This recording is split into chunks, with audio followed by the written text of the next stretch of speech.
Bom, no início desse ano eu tive um evento adverso, né? Na verdade, cometi um erro durante uma cirurgia.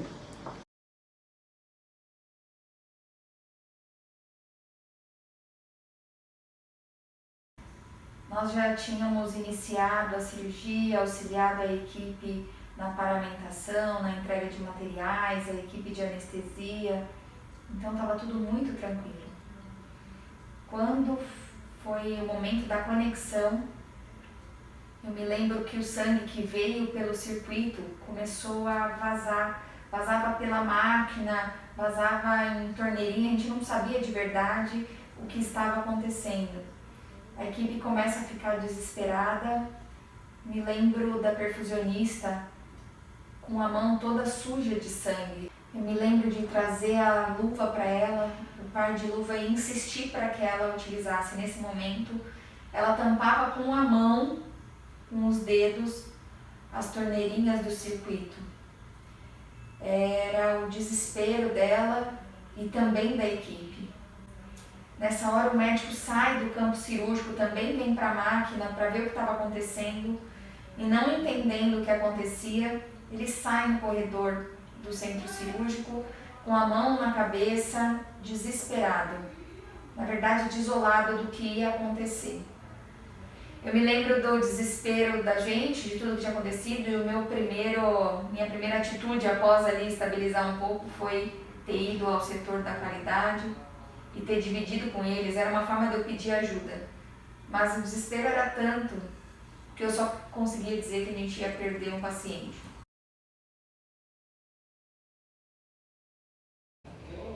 Bom, quando a gente é envolvido numa morte no plantão, é uma coisa que sempre traz uma reflexão, né? A gente sempre pensa o que poderia ter feito melhor e no primeiro momento acho que a gente se culpa. A maneira que eu vi o paciente um pouco antes da parada foi diferente. Eu não entendi que ele estava em insuficiência cardíaca, eu entendi que o paciente estava internado para recuperação nutricional. Nesse momento, eu acho que eu fiz o que era possível, né? Claro que o ideal seria conhecer um paciente grave e conseguir remediar tudo que a gente pudesse, mas foi o que foi possível. A segunda frustração que, embora como lidar com uma parada seja uma coisa que a gente treina desde a faculdade, há um delta bem grande entre o que a gente recebe de treinamento e sabe de teoria e a gente organizar isso na hora da parada. Mesmo porque numa unidade de internação, felizmente, a gente não vivencia isso com frequência.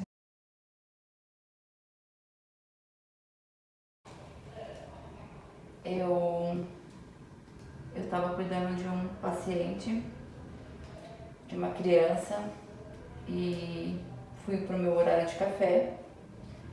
Ao voltar, encontrei a minha enfermeira já com uma medicação na mão e a mesma pediu para mim administrar.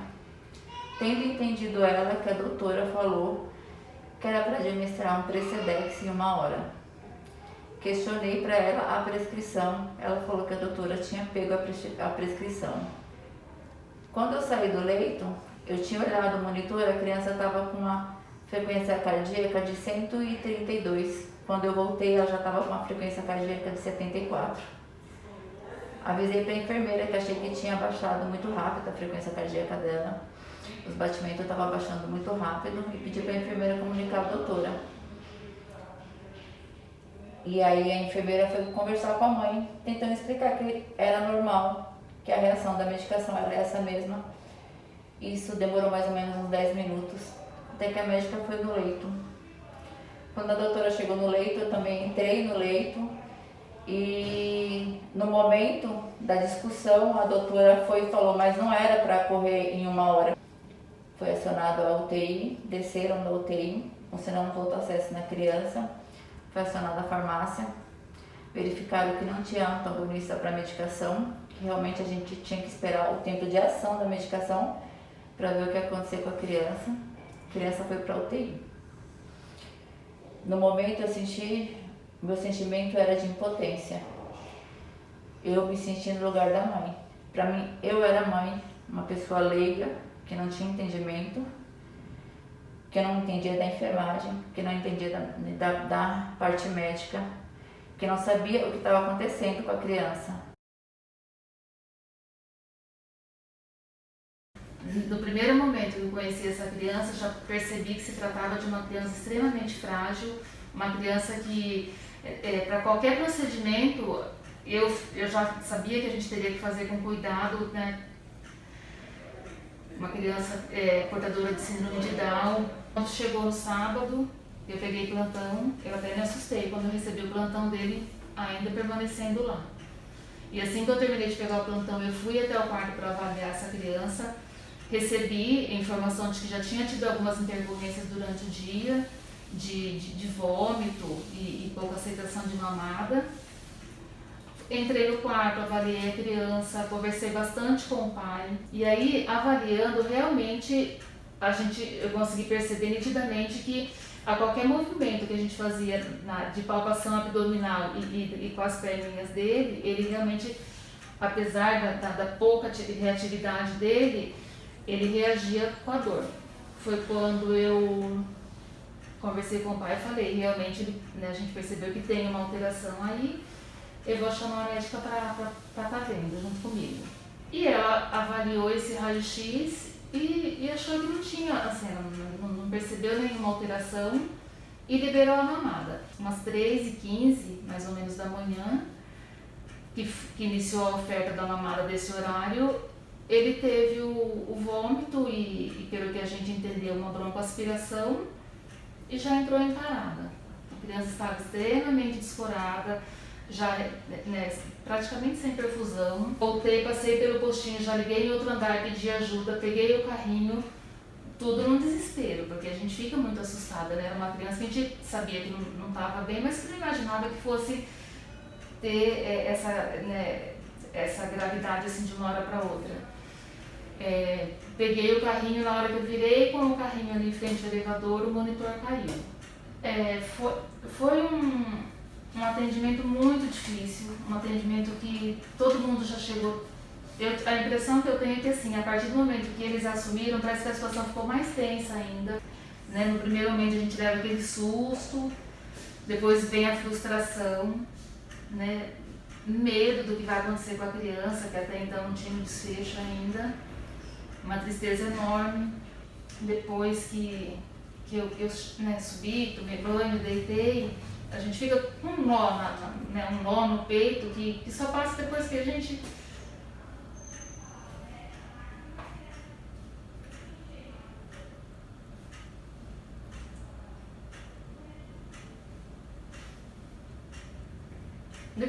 se isola.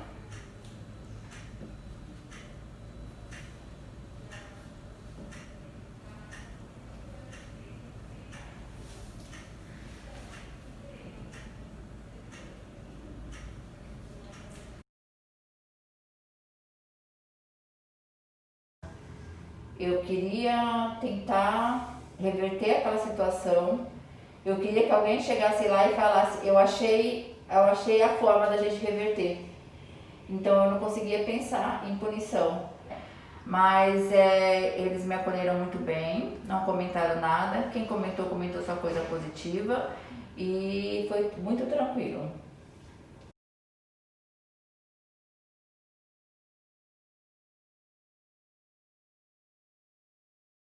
Por mais que você tenha amizade com a pessoa do seu setor, do seu convívio de trabalho, por mais que você goste dela, que você tenha afinidade com ela e que você acredite que na teoria dela, na parte teórica dela, você vai sempre procurar seguir as metas da instituição. Porque você pode cometer um erro sendo induzido por um erro de outra pessoa, que foi o que aconteceu comigo. Eu fui induzida a um erro porque outra pessoa foi induzida a outro erro. Porque eu poderia ter evitado esse erro se eu tivesse ido atrás da prescrição. Mas eu confiei, porque eu confiei na pessoa e confiei na parte teórica da pessoa. Eu acreditava nela. Então, isso eu não faço mais. Isso para mim foi um aprendizado. jamais vou confiar, a não ser numa emergência, jamais vou fazer medicação sem que a prescrição esteja na minha frente. Pela infecção, pela quantidade de sangue perdido, eu só dizia isso. Eu não conseguia me acalmar para contar também o que tinha acontecido. Mas eles são experientes. Eles deixaram eu primeiro falar e depois acalmarem para que eu pudesse repetir com mais calma e explicar com mais propriedades aquilo que tinha acontecido naquele centro cirúrgico. Nós fizemos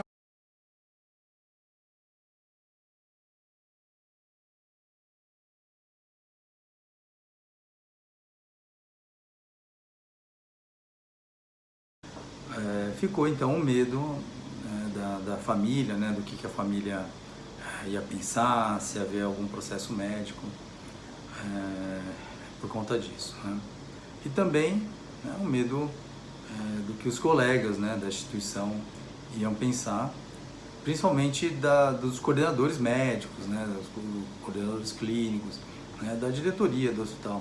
Sabará eu não sabia como é que a instituição ia encarar, né, todo esse problema, se havia alguma punição, alguma retaliação, né? As pessoas, eu tenho uma sorte que as pessoas já me conhecem trabalhando aqui, então eu acho que em nenhum momento eles pensaram numa negligência, né? Não encarei dessa forma, não senti vergonha, nada disso. Eu conseguia pensar em punição, tanto que eu fui embora para minha casa e a minha chefia viu como eu estava arrasada, e 4 horas depois que eu estava na minha casa, ela me ligou e aí ela falou para mim assim: a criança tá bem, tá tudo bem.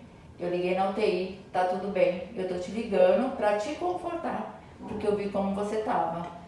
E aí eu desliguei o telefone e aí no momento eu abracei a minha filha e eu falei para minha filha assim: graças a Deus tá tudo bem. Aí depois disso eu comecei a pensar: será que eles vão desligar? Será que alguém vai conversar comigo? Será que alguém vai querer saber o que aconteceu, o porquê que eu fiz? A gente fica buscando o tempo inteiro, né? Onde foi, em que momento que eu tinha que ter, né, me antecipado a isso.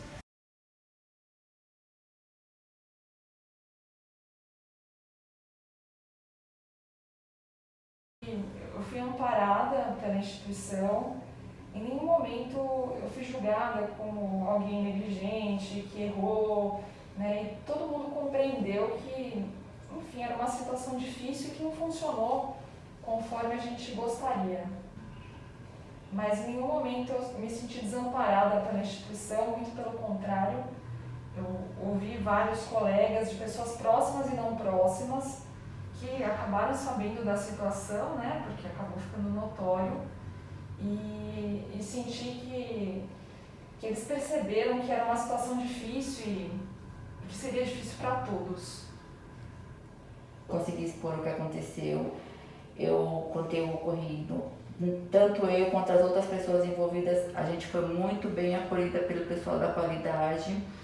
Eles pensaram muito na gente, pensaram muito na nossa parte psicológica, e eles sempre perguntaram, tanto no dia que teve uma reunião, chamaram a gente para conversar, eles perguntaram muito se a gente estava preparados para voltar a trabalhar, se a gente estava se sentindo bem para voltar a trabalhar no outro dia. Eles eles conversaram muito com a gente e eles deixaram bem claro que eles estavam bem preocupados com a nossa parte psicológica. E isso daí foi muito bom para todos. Então aí eu fui chamado a uma reunião, né, para falar sobre isso, e eu tive, né, uma grata surpresa, né, que o tom da conversa foi muito bom. Eles queriam saber também como eu estava, né? Eu estava bem, como é que eu estava encarando aquilo tudo, né, se eu estava conseguindo lidar com aquilo, né? Isso, confesso que, olha, foi muito reconfortante para mim.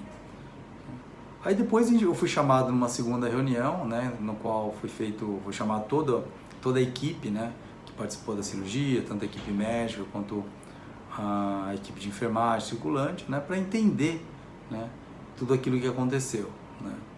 E esse passo também eu acho que foi muito importante, porque não foi simplesmente achar culpados ou varrer tudo para debaixo do tapete, né? Foi uma discussão para tentar encontrar formas, né, de evitar, né, para melhorar o processo, para evitar que aquilo acontecesse novamente, né.